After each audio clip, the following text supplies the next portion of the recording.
Hoje, Nayib Bukele será reeleito presidente de El Salvador. E mais que isso, com um projeto de direita com estratosférica popularidade, mesmo entre os eleitores não ideológicos. Como ele fez isso? Trazendo resultado. Então no vídeo de hoje eu vou explicar as principais medidas e projetos desse polêmico líder que o levaram a ter tamanha popularidade, trazendo então algumas lições importantes que a direita brasileira pode aprender com esse projeto. Espero que tenham gostado do tema do vídeo de hoje. Meu nome é Bruno Dias, falo diretamente de Curitiba para você de todo o Brasil. Já deixa aquele like brabo e, sem mais enrolações, bora pro conteúdo. Spoiler, vamos falar de mega presídio, linha dura na segurança pública, reforma do judiciário com impeachment de ministros e popularidade nas redes sociais. A receita do Bukele.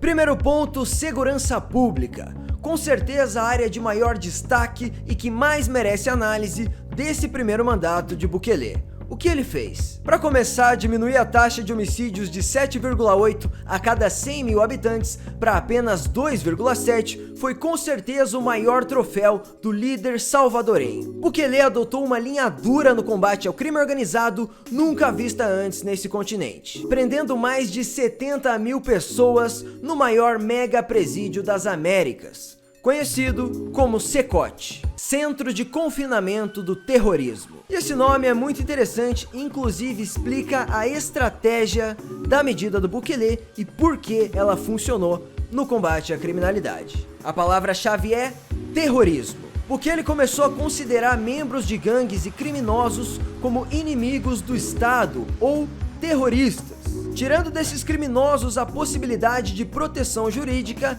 que geralmente os civis têm dentro de um estado. Em outras palavras, essas pessoas não tinham direito à defesa, o que apesar de muito autoritário, funciona. E como ele fez isso? Decretando por seguidas vezes o estado de exceção no país e atacando os direitos utilizados pelas gangues criminosas para favorecer a impunidade. Em resumo, Bukele foi na contramão de toda a esquerda moderna e parou de considerar os criminosos como vítimas da sociedade e até mais que isso, como civis convencionais. Considerando eles como terroristas, Bukele tinha o caminho livre para prender esses criminosos e acabar com a impunidade no país. Focando então na grande injustiça que os cidadãos de bem sofriam ao viver em um território dominado pelas gangues. Então sim, ele pode ter sido injusto com os criminosos, mas também era muito injusta a vida que as pessoas levavam naquele lugar, fazendo com que até mesmo pessoas com familiares presos pelo Bukele declarem apoio e voto neste cara. Ele foi muito duro, talvez tenha passado de alguns limites, mas é fato que ele resolveu o problema. Se hoje o salvadorenho consegue andar em paz pelas ruas,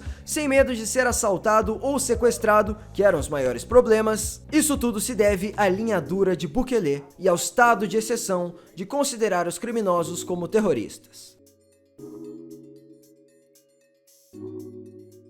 E agora, o que a direita brasileira no seu próximo projeto precisa aprender com essas medidas? Primeira coisa, obviamente, um governo federal linha dura no combate ao crime organizado. Pode parecer que não se você vive em alguma bolha de desenvolvimento no Brasil, mas a segurança pública é um dos principais problemas da nossa sociedade.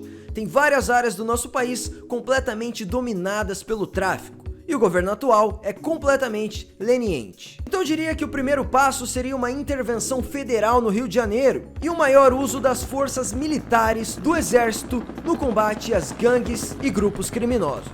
Coloca os soldados pra cima deles. O estado possui muito mais armas do que esses caras. Só falta alguém com força política e vontade para colocar isso em andamento. Outra coisa, categorizar esses grupos criminosos que dominam partes do Brasil como grupos terroristas, tirando dos seus membros esse direito à ampla defesa que causa tanta impunidade. Essas pessoas têm que ser julgadas em estado de exceção. O cidadão de bem já está cansado de ser alvo de assaltos e sequestros, e só uma linha dura pode resolver o problema aqui no Brasil também. E por que não um mega presídio? Um lugar assustador onde essas pessoas tenham medo de ficar, onde os líderes das gangues não tenham acesso a celulares e não possam comandar os crimes de dentro da cadeia, e muito menos ter acesso a regalias. Temos que ter um grande presídio de segurança máxima que faça com que os líderes de facções fiquem isolados e presos. Se ficar julgando o criminoso como um civil convencional, ele vai ser solto. Na semana seguinte, ele pode estar praticando assalto de novo, sequestro,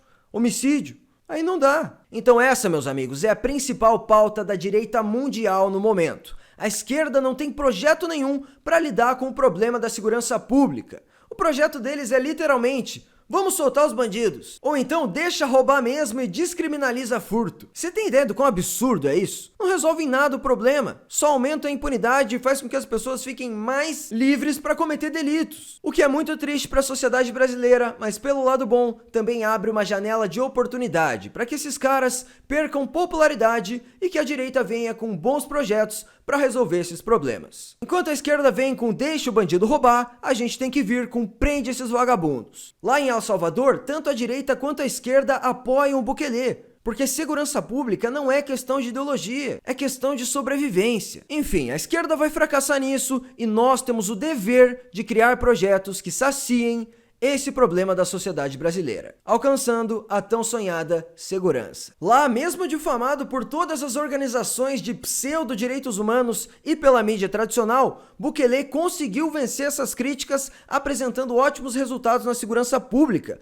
o que mostrou que a população liga para esse tema. Liga demais, como eu falei, é questão de sobrevivência. E se a esquerda não está apresentando nenhum projeto para resolver isso, sobra janela de oportunidade para a direita. Bolsonaro foi eleito em 2018 muito em cima dessa dor. E esse problema está voltando e está crescendo no Brasil. Então o próximo projeto, seja lá de qual personalidade da direita for, precisa priorizar o combate ao crime organizado. Esse é o meu recado. Quando o brasileiro vê que tem alguém preocupado com essa questão, ele vai votar nessa pessoa. E se ele vê que a pessoa eleita resolveu o problema e agora ele está podendo circular em áreas antes dominadas pela insegurança e pelas gangues, esse cara vai aprovar o governo. Seja esse eleitor de esquerda ou de direita, ele vai ver que o problema foi resolvido. Então essa é a chave para o ganho de popularidade. O recém-impossado Parlamento de El Salvador decidiu no sábado, por 64 votos a favor, 19 votos contra e uma abstenção, pela deposição dos 5 juízes da Câmara Constitucional do Supremo Tribunal de Justiça. Próximo ponto: limpa no sistema judiciário. Bem importante. Bukele utilizou de sua maioria eleita no Congresso em um sistema unicameral, ou seja, sem Senado, apenas com os deputados,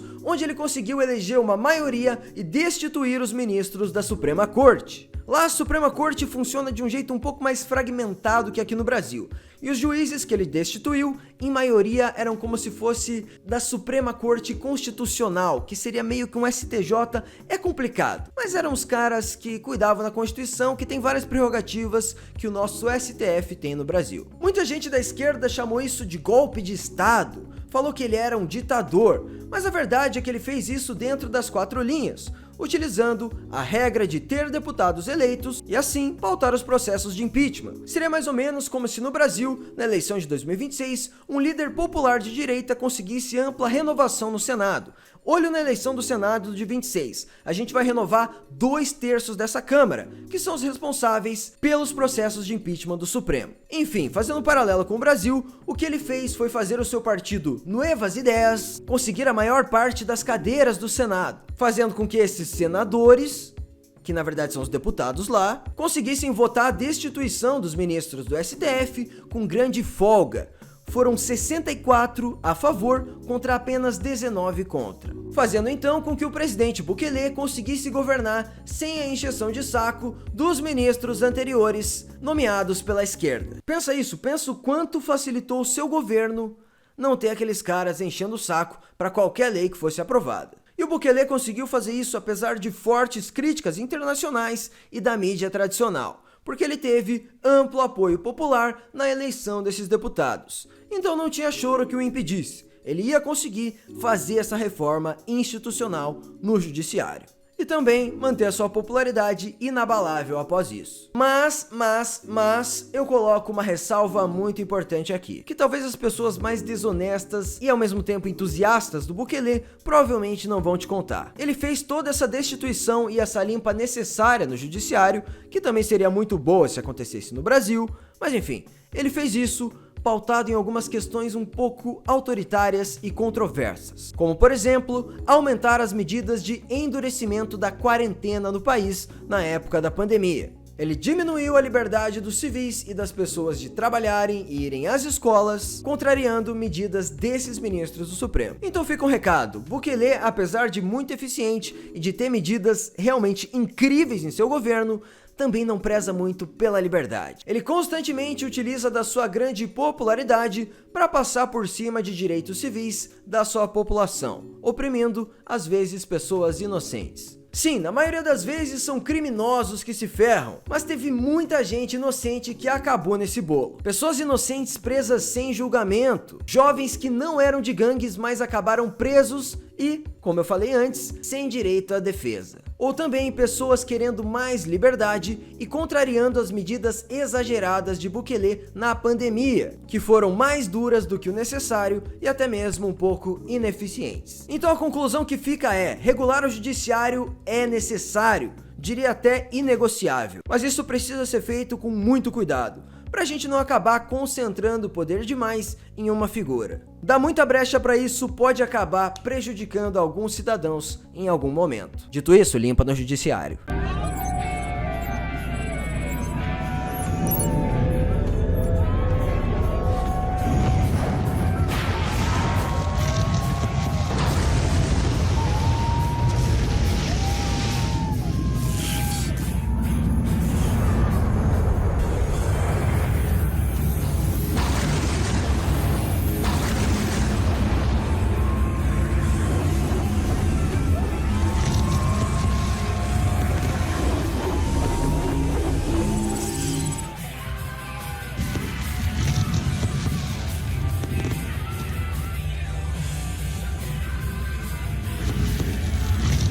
Terceiro e último ponto, popularidade insana nas redes sociais e transparência e contato com os eleitores. Todos sabemos que nos novos tempos as redes sociais e o que é apresentado nelas tem grande impacto na aprovação de um governo. Ou seja, assim como o Bukele, o nosso próximo projeto de direita precisa manter o máximo possível a sua influência nas redes sociais e o contato com os eleitores, explicando de forma clara os seus projetos e objetivos, e impedindo as fake news e a desinformação decorrentes da mídia tradicional, geralmente de esquerda. Bukele posta com frequência em todas as suas redes, seja com vlogs no YouTube explicando seus objetivos, com tweets desmentindo mentiras da imprensa ou até mesmo TikToks. Na minha opinião, é uma rede social muito idiota, mas querendo ou não, influencia muita gente. E Bukele sabe disso e não abriu mão, se tornando o líder político mais seguido do mundo nessa rede social.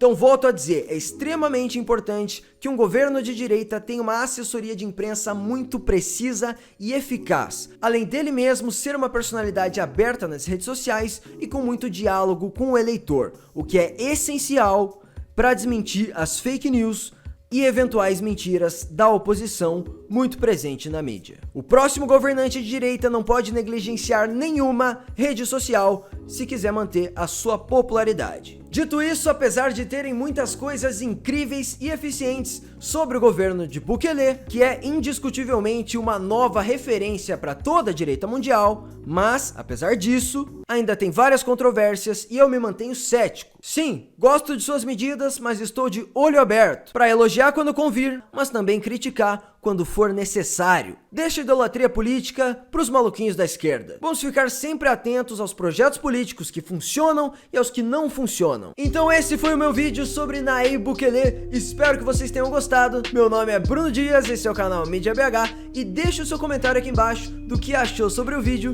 e sobre os projetos de El Salvador. Vou tentar responder pelo menos umas 50 pessoas. Como eu falei, adoro manter o meu diálogo completamente aberto com vocês. Aguardem também vídeo respondendo seus comentários em diversos vídeos aqui do canal. Por esse vídeo é isso, espero que tenham gostado, até a próxima, fui!